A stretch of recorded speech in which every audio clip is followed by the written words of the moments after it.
century, and he was way ahead of his time.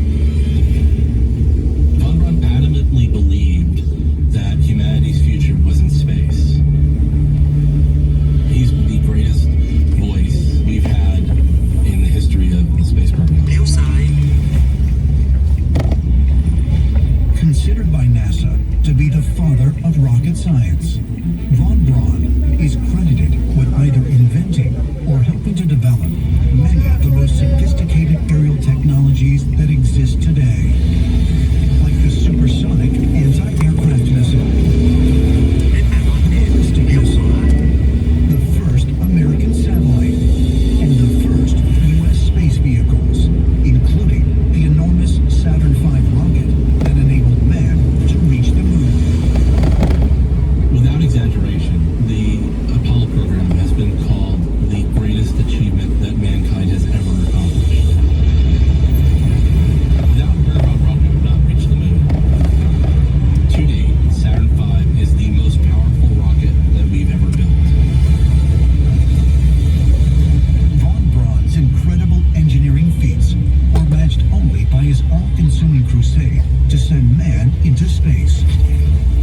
In the 1950s, when space travel seemed a fantasy, Wernher von Braun teamed up with Walt Disney to convince a skeptical public that putting man on the moon was not only possible, but that it would happen in their lifetimes.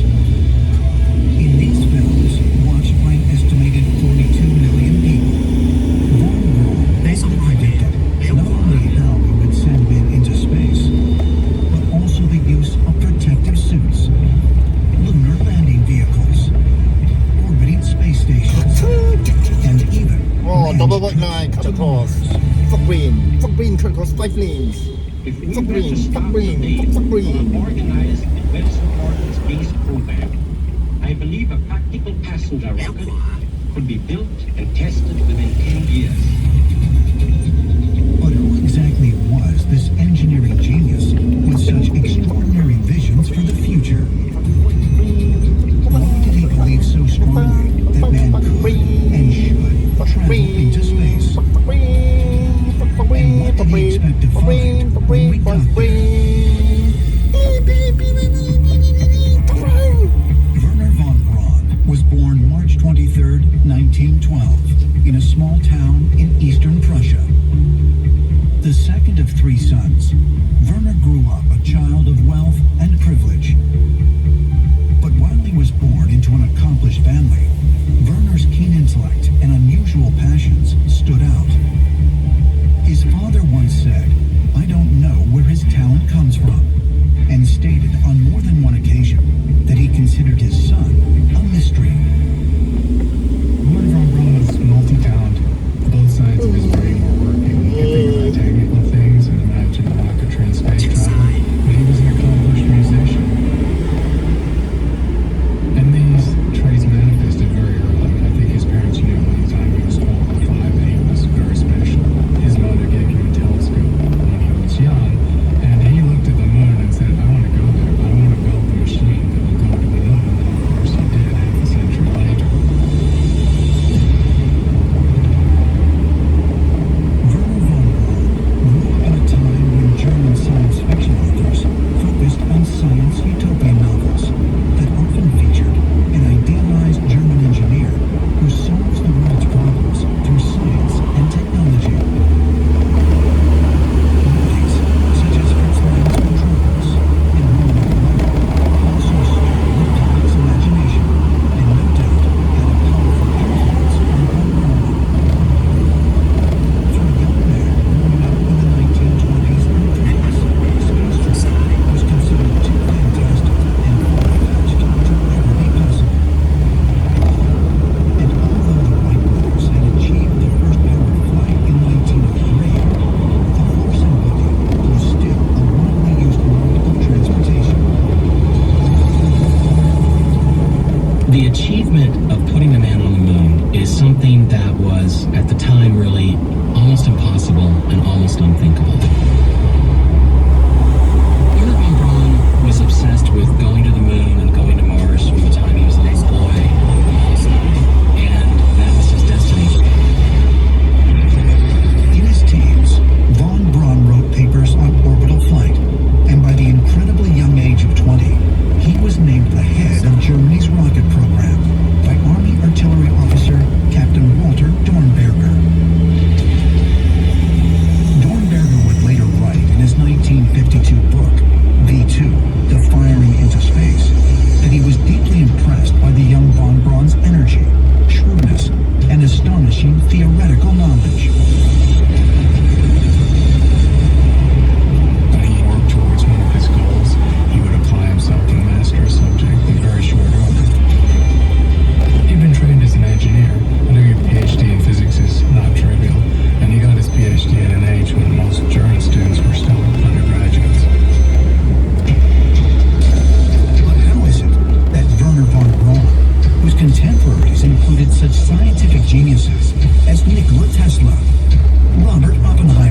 imagination and vision of what the future should be, or maybe it was inspired by something extraterrestrial. Some sort of extraterrestrial contact might have happened with Werner von Braun. Something or someone might have reached him and saw where we needed to go as a civilization and gave him the tools and the insights that he needed to be able to build our way out into space. Some have suggested that people like Albert Einstein, Tesla, that they've had this extraterrestrial intervention, that they have had access to this abundance of knowledge. And the question has arisen, did Werner von Braun, was he also one of them? Because the vision he had, the ideas were incredible for their time. Like extraterrestrials have chosen Werner von Braun to propel mankind to the moon and beyond, as some ancient astronaut theorists propose. Perhaps further clues can be found by examining von Braun's connection to a mysterious Nazi institution known as the Ahnenerbe.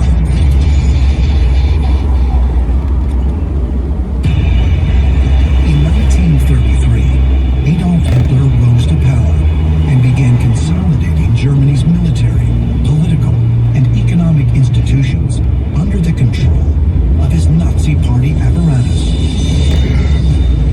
For years, Werner von Braun avoided becoming a member of the Nazi Party, but on November 12, 1937, he was commanded to join and did so. To hear him tell it, he was had no choice. That it was either do that or face the same fate as everyone else who disobeyed the Nazis, certain death. Von Braun didn't think the Nazi movement was the way to go, but it was a means to an end to develop his rockets. In 1944, with the help of additional funding from the German government, von Braun launched the 45-foot, 27,000-pound A4, later rechristened the V2, or Vengeance rocket. While von Braun's first rocket only reached 1.4 miles, the V2 climbed to an altitude of 108.5 miles and became the first man-made object to ever reach space. The V2 rocket was a one-stage liquid-fueled rocket that was not comparable to any other rocket at the time, because there weren't other rockets at the time. You had rockets in development. What von Braun was able to do with the V2 was combine the theory with the practical application and develop the first rocket ever to be able to reach space. How was von Braun able to advance Germany's rocket program so far in just a few short years? Was it due to a desperate nation supplying him with massive amounts of money and material? Or could there be another reason? On July 1st, 1935, Hitler's SS commander, Heinrich Himmler, established Ahnenerbe, an elite Nazi institute that purported to research the cultural and archaeological history of the Germans. However, its true purpose proved far more bizarre. Ahnenerbe was based on the idea that the Aryan race was the most directly descended from ancient, perhaps alien gods. Part of their job was to literally go all over the world looking for special occult artifacts. Things like the Ark of the Covenant and the Holy Grail. Von Braun became closely associated with them through his association with the SS and with Heinrich Himmler. And one of the main reasons for that was that they felt like rocketry was almost an arcane secret, a sort of black magic that would enable them to dominate the world. As World War II broke out across Europe, Ahnenerbe expanded its research into secret weapons programs, and Himmler tapped von Braun as its technical director at Germany's large-scale experimental research facility at Peenemünde in northwest Germany. It was during these next several years that von Braun advanced the science of propulsion, aerodynamics, and rocket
felt they would have access to higher technology and they would have a better opportunity to fulfill his dream of going to the moon and going to Mars to explore what was there.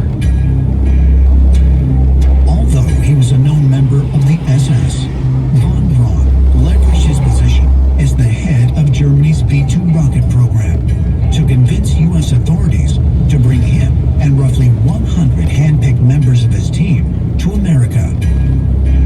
Eventually, some 1,500 German scientists and technicians would follow von Braun to the U.S.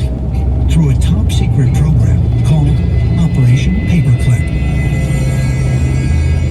Operation Paperclip was an executive-ordered private secret operation to bring over Nazi scientists, mostly Nazi rocket scientists and engineers, to the U.S. to help build up a rocketry program for the United States.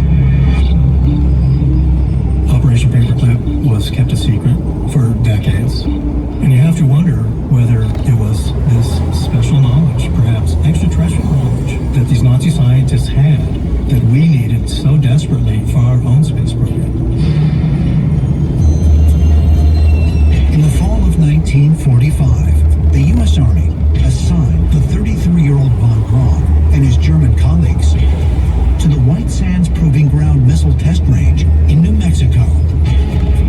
Since the 1940s, White Sands has been the military's testing site for cutting-edge developments in rocketry and space travel. According to official records, von Braun's task was to help teach the Americans how to rebuild and launch captured V-2 rockets brought back from Germany. But there are others who believe von Braun had another top-secret job. Former Army Lieutenant Colonel Philip Corso, in his book, The Day After Roswell, claimed the facility also housed classified R&D projects, including the study of extraterrestrial craft. Lieutenant Colonel Philip Corso served in the U.S. military for many years, and he claimed that he actually worked on recovered alien technology, including the crashed vehicle that was recovered at Roswell, New Mexico in 1947. Now, there is a theory that alien technology from Roswell, and maybe from other crashes too, was actually taken to the White Sands Proving Ground. That's where Wernher von Braun worked, and that all this R&D that was going on at White Sands was actually, at least in part, alien technology. Corso claimed that these reverse engineering efforts resulted in today's integrated circuit chips, fiber optics, and lasers. The sudden explosion of post-World War II technology is unexplainable to many. This is why they point to Wernher von Braun and the Nazis as the source of this technology. There are also claims that a top-secret Nazi superweapon called Die Glock ended up in the hands of the Americans. Reportedly, the Bell, as it came to be known, was brought to the United States in a secret deal with SS General Hans Kummler, the same man behind the construction of Mittelwerk and Peenemünde. Die Glock, or the Bell, is said to represent the pinnacle of the Nazi SS wonder weapons program. It's a metallic bell about 9 feet in diameter with many mysterious properties. Scientists who have looked at this in the recollections of its appearance and its usage suggest that it had anti-gravitational properties. We have to legitimately consider that the German scientists were at the root of all this, and that their transferred technology is exactly what is now being used in advanced so-called alien reproduction vehicles built by our own military-industrial complex. It was rumored that much of the Nazi secret weaponry was hidden at the Mittelwerk Underground Research Facility. In the 1990s, German archaeologist and scientist Willy Kramer material that used to exist at Middleburg is now missing. Is it possible that the missing material ended up in U.S. hands? Perhaps further clues can be found by examining the story of how Wernher von Braun put a man on the moon. In the early 1950s, the American public seemed to have an insatiable appetite for science fiction. It seemed that in the wake of the atomic bomb, anything was possible. Wernher von Braun viewed this fixation as his opportunity to get the public to share in his dream of space exploration, and initiated a plan to turn science fiction into science fact. In 1952, he captured the public's imagination with an illustrated series of articles in Collier's magazine depicting life in space. And it was 2 years later that von Braun teamed up with perhaps the only man just as passionate as him at the notion of turning dreams into reality, Walt Disney. Over the course of 3 films, von Braun used Disney's model and animation artists to illustrate his vision for our future space program. Here we have a scale drawing of the Earth with the Moon 240,000 miles away.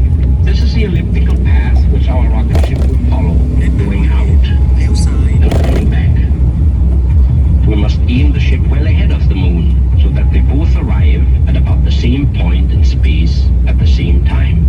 Even though we now have the theoretical knowledge to make a trip to the Moon, it will be many years yet before our plans can fully materialize. Wernher von Braun was a mixture of scientist, engineer, and visionary. Von Braun was that rare combination, and perhaps the mystic visionary in him lifted his work above the common sphere of scientific and engineering achievement.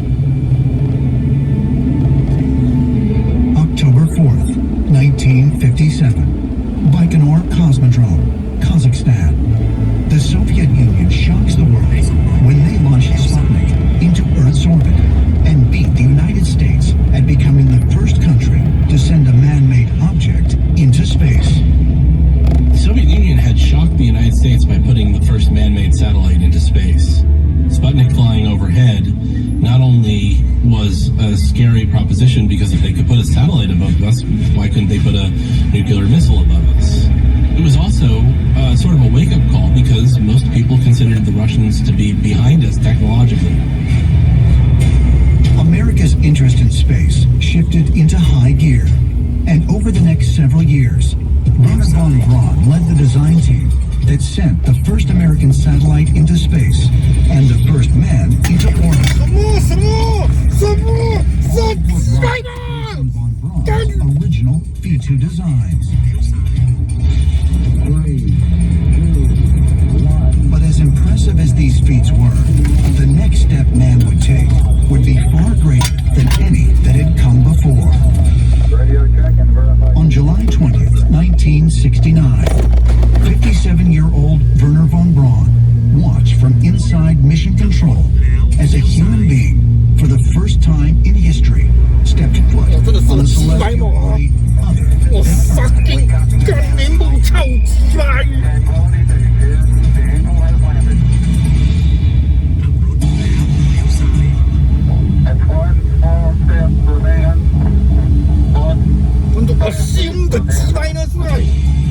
Wernher von Braun's boyhood dream, which so many had called an impossible feat, had become a reality.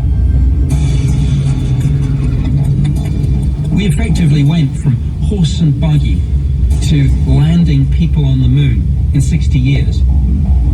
It's an exponential increase in technology. It's an absolute explosion. It's phenomenal that we came so far so fast.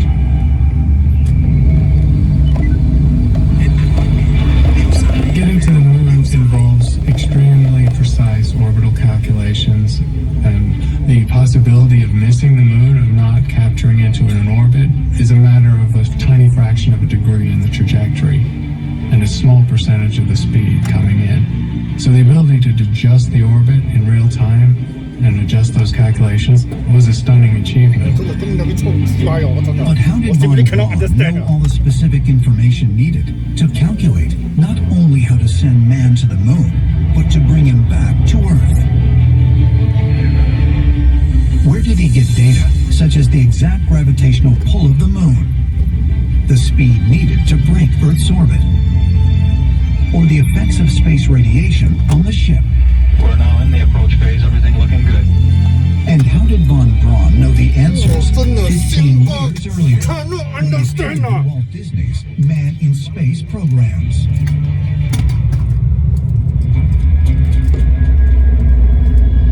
I consider it to be entirely possible that the endowment of